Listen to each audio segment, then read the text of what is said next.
এই মুহূৰ্তত জনাইছো এটা ব্ৰেকিং নিউজ। নগাঁৱৰ সামগ্ৰী আৰক্ষীৰ ড্ৰাগছৰ বিৰুদ্ধে সফল অভিযান। নগাঁৱৰ সামগ্ৰী ভেলৌগুৰিৰ দক্ষিণ পাটৰ 127 নং ৰাষ্ট্ৰীয় ঘাইপথত লক্ষাধিক টকাৰ হেৰইনসহ আটক এজন। ভিআইপি বাহনৰ লগতে বিজেপি লগো সম্বলিত বাহনৰ পৰা সামগ্ৰী আৰক্ষীয়ে উদ্ধাৰ কৰে 30টা ড্ৰাগছ ভৰ্তি চাবোনৰ বাকচ। হুজাইৰ পৰা তেজপুৰলৈ AS12M6587 নম্বৰৰ বিলাসী বাহনখনেৰে নিষিদ্ধ হেৰইনসমূহ নি থকা অৱস্থাত নগাঁৱৰ সামগ্ৰীত আৰক্ষীয়ে জব্দ কৰে বাহনখন। আৰক্ষীয়ে প্ৰায় 18 লক্ষাধিক টকাৰ হেৰইন জব্দ কৰাৰ লগতে আটক কৰে নজৰুল ইছলাম নামৰ এজন সৰবৰাহকাৰী।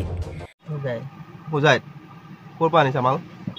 মই মালটো আনা নাই, মই ড্ৰাইভাৰে কালি ৰাতি 7:30 বজাত মোক গাড়ী এখন দিছে, দি পেলাই কৈছে দোলাবাৰী যাবা, দোলাবাৰীৰ পৰা দুজন মানুহ ডাইৰেক্ট হুজাই আনি থ'ব লাগে। মই তেতিয়া দোলাবাৰী গৈ আছোঁ। এতিয়া তুমি ক'ত গৈ আছিলা? দোলাবাৰী। দোলাবাৰী গৈ আছিলা? হয়। ইয়াত কি ড্ৰাগছ আছে নেকি ভিতৰত? কেইটা আছে? কেইটা আছে? 30টা পাইছোঁ। 30টা। তোমাৰ ঘৰ ক'ত? মই হুজাই নিম। তোমাৰ নাম? নজৰুল ইছলাম। হা? নজৰুল ইছলাম। নজৰুল ইছলাম। তুমি তেজপুৰ গৈ আছিলা? গাড়ী যে ড্ৰাগছ আছে গম নোপোৱা? মই গম নাপাওঁ। এতিয়া ধৰিছে নেকি পুলিচে? ধৰিছে। ভিডিঅ' জাৰ্নেলিষ্ট মৃণালৰ সহযোগত নগাঁৱৰ পৰা বিভূতি বৰাৰ প্ৰতিবেদন সুহানা লাইভ।